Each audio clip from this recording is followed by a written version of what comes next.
स्वागत दोस्तों, मैं हूं सम्राट कुमार और आप देख रहे हो अब इंडिया चैनल। यहाँ पे आप लोगों को दिखाई दे रहा होगा राजस्थान कर्मचारी चयन आयोग यानी कि बोर्ड जयपुर के द्वारा एक नोटिफिकेशन जारी किया गया है, जो कि RSSB कहा जाए, इसे शॉर्ट में कहा जाता है। इसका विज्ञापन संख्या 21/2024 है। इसमें जो पोस्ट होने वाला है वो यहाँ पे दो तरह के पोस्ट हैं।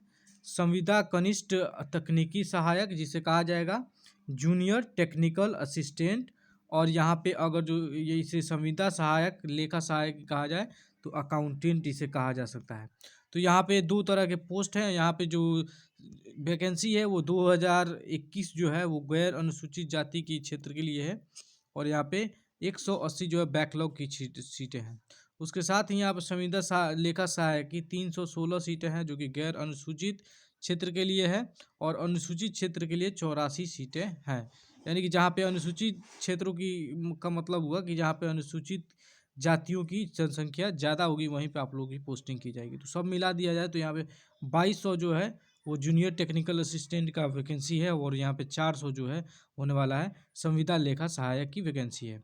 यहाँ पे हम देखें तो यहाँ पे कौन सी स्कीम से इसे जारी किया गया है, तो आप देखेंगे यहाँ पे विभाग कौन सा है, महात्मा गांधी नरेगा ग्रामीण विकास विभाग। और यहाँ पे आप देखेंगे Rajasthan contractual hiring to civil post rules, यानी कि ये कॉन्ट्रेक्चुअल बेसिस पे आप लोग की जो है वैकेंसी होने वाली है।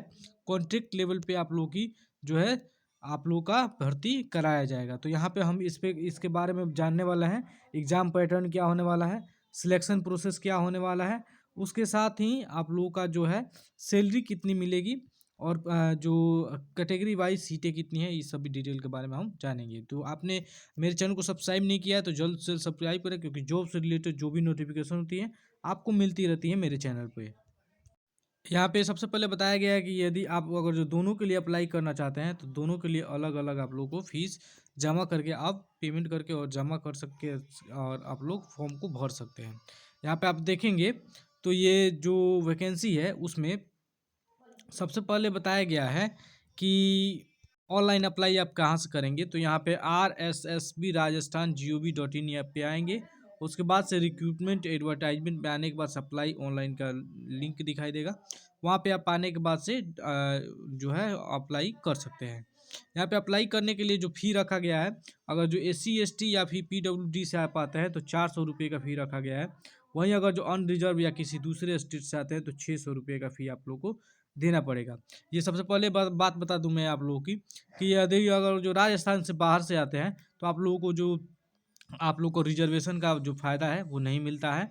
अगर जो राजस्थान के हैं तो अभी आप लोग को SC ST या OBC होने का फ़ायदा मिलता है। यहाँ पे सैलरी की बात कर लेते हैं तो यहाँ पे बताया गया है कि मानदेय क्या रखा गया है। 16,900 रुपये जो है वो मानदेय रखा जाएगा आप लोगों का। 16,900 रुपये मंथली आप लोगों का पेमेंट मिलेगा। उसके साथ ही यहाँ पे अगर जो सिलेक्शन प्रोसेस की बात किया जाए तो पात्रता सबसे पहले हम देख लेते हैं, एजुकेशनल क्वालिफिकेशन क्या रखा गया है। तो यहाँ पे अगर जो ये देखें संविदा कनिष्ठ सहायक यानी कि असिस्टेंट की अकाउंटेंट की बात किया जाए तो यहाँ पे डिग्री इन BE BTech यानी कि जो है डिप्लोमा इन सिविल इंजीनियरिंग या फिर BE BTech किए हैं, एग्रीकल्चर में इंजीनियरिंग किए हैं तो आप लोग यहाँ पे भर सकते हैं। वहीं यहाँ पे अगर संविदा लेखा सहायक का जो है पद का देखा जाए, संविदा लेखा सहायक का पद, तो यहाँ पे आप देखेंगे ग्रेजुएशन आप पास होने, इंडिया के किसी भी कोने से आप लोग ग्रेजुएशन पास हो, और उसके साथ ही आप लोग का कंप्यूटर का कोर्स यहाँ पे मांगा गया है।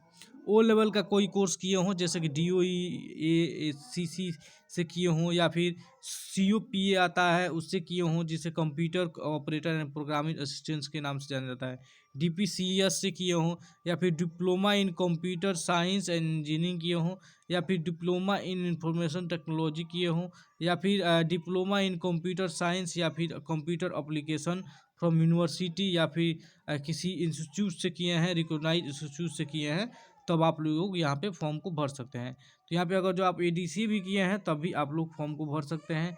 यदि आप लोग उत्तर प्रदेश का एक आता है NELIT करके आता है ऐसे ही, उसका अगर जो आप लोग सर्टिफिकेट रखें हैं तब भी इस फॉर्म को आप डाल सकते हैं। यानी कंप्यूटर का कम से कम आप लोगों को जो है 6 माह का या फिर साल भर का आप लोगों का सर्टिफिकेट होना चाहिए। यहाँ पे आई स्वीमा की बात की जाए तो यहाँ पे आई स्वीमा आप देखेंगे 1 जनवरी 2026 से जोड़ा जाएगा, और जो आई स्वीमा है वो आप लोगों का कम से कम 21 साल उम्र होनी चाहिए, और ज़्यादा से ज़्यादा 40 साल उम्र होनी चाहिए। यानी कि 1 जनवरी 2026 तक आप लोगों को जो उम्र है वो 21 साल कम से कम होना चाहिए, और ज़्यादा से ज़्यादा उम्र अगर जो हो तो वो 40 साल उम्र होनी चाहिए। यहाँ पे छूटें भी दी जाती हैं, आप देखेंगे यह देखो, जो राजस्थान से आते हैं तो आप लोगों को छूट भी मिलेगा। अगर जो SC ST से आते हो तो 5 साल की छूट मिल जाएगी।